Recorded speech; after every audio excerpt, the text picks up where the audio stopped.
एक तो basic trick है, एक तो लाइक और शेयर ठोक दीजिए महाकाल का। दबा के लाइक और शेयर ठोक दीजिए, 5000 लौटे दिख जाना चाहिए। ये 4000 के लिए मैं यहाँ पे नहीं खड़ा हूँ, पूरा साल मेहनत करता हूँ आपके लिए बेटा। ऐसा नहीं चलेगा, ऐसा नहीं चलेगा। लाइक ठोकी दबा के, लाइक ठोकी। Hello guys, I am Noni Gopal Pal, welcome to my YouTube channel. अब हम लोग बात करने वाले हैं फ्रांस रेवोल्यूशन को लेकर। चलो तो स्टार्ट करते हैं। तो शुरू करते हैं फ्रांस रेवोल्यूशन को लेकर। फ्रांस रेवोल्यूशन जो था वो एक दिन में नहीं हुआ, ये होने में 1000 साल लगे, बहुत वक्त लगा। 1000 नहीं, बहुत वक्त लगा। तो ये इसका जो परिकाठामो है वो मैं बताता हूँ कि इसमें जो पहले स्तर में था, जो सबसे ऊंचे में था, वो था किंग, जिसको ईश्वर का देन माना जाता था। और दूसरे में था प्रिस्ट, पंडित, जो ईश्वर का मैसेंजर माना जाता था। तीसरे में था हमारे जैसे लोग जो कि किसान हैं, चाष करके खेती करके काम गुजारा कर लेते हैं, ये लोग था।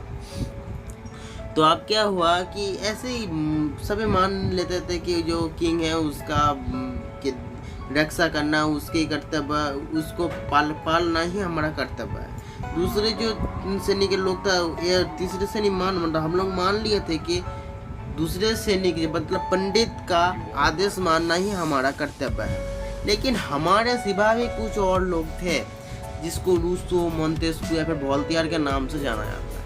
वो लोगों ने क्या किया, बोल रहे ये बात सही नहीं है, ये बात गलत है। तो उन लोगों ने कुछ किताब लिखा और वक्त के रहते गुजर गए, वक्त के रूल्स के अनुसार वो लोग गुजर गए। तो कुछ दिन बाद, मतलब कुछ साल बाद, वो किताब सबके हाथों में आया, वो किताब भाया लोग। और क्या कहना था।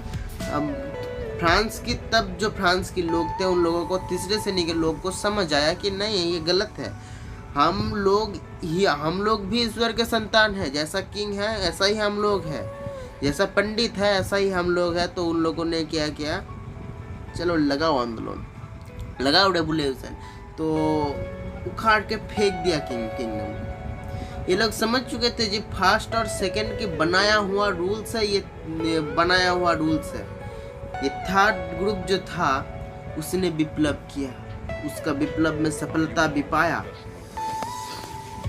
विप्लव में, और बाद में तो नेपोलियन आ गया। तो ये फ्रांस रेवोल्यूशन के बारे में अगर बात करने जाओ तो फ्रांस में ये था कि ईश्वर एक आदमी को भेज दिया है।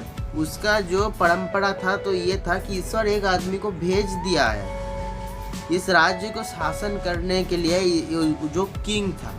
ईश्वर के मैसेंजर स्वरूप पंडित था, और ईश्वर और ये लोग जिसके ऊपर हुकूमत करेंगे वो लोग हम थे।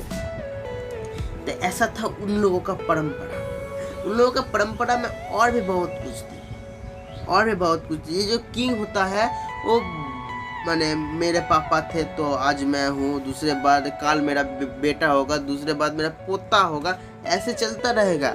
जब पंडित थे वो लोग कहते थे कि मेरा कहना ही से आखिरी की बात है।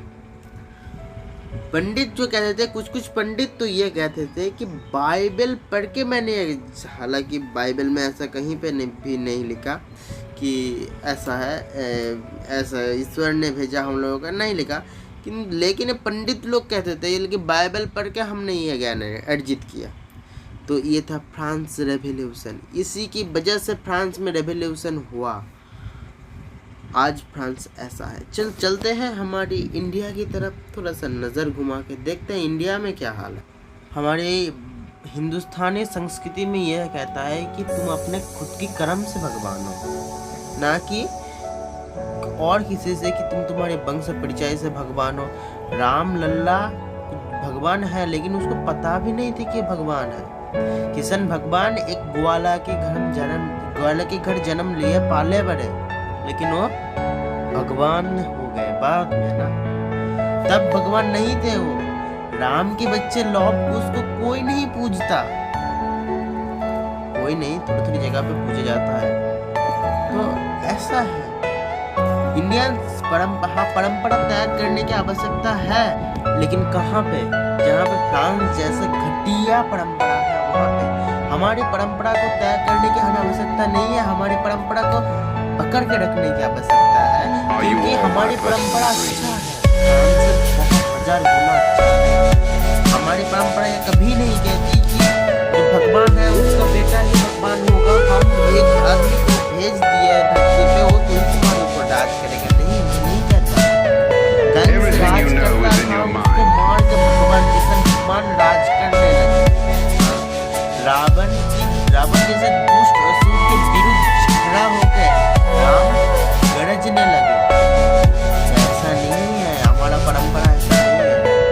हमारा परंपरा में कोई खामती नहीं है, लेकिन हमने जो बनाया है ना वो परंपरा गलत है। जो गीता, वेद, उपनिषद इन सब में जो परंपरा लिखी है ना, वो परंपरा को पालन करने की आज हमें आवश्यकता है। हमारा धर्म अब भी तो ऐसा दिखा जाता है कि कुछ हिंदू ही है जो हमारे धर्म के ऊपर उंगली उठाते हैं। कैसे उंगली उठाते? कैसे उंगली उठाते? अरे उसने उंगली उठाया, लेकिन तुम उंगली को दबाने के लिए भी तो कुछ नहीं किया। बस मुंह में बड़े बड़े बात कर रहे हो। Are you all my हमारी listeners? परंपरा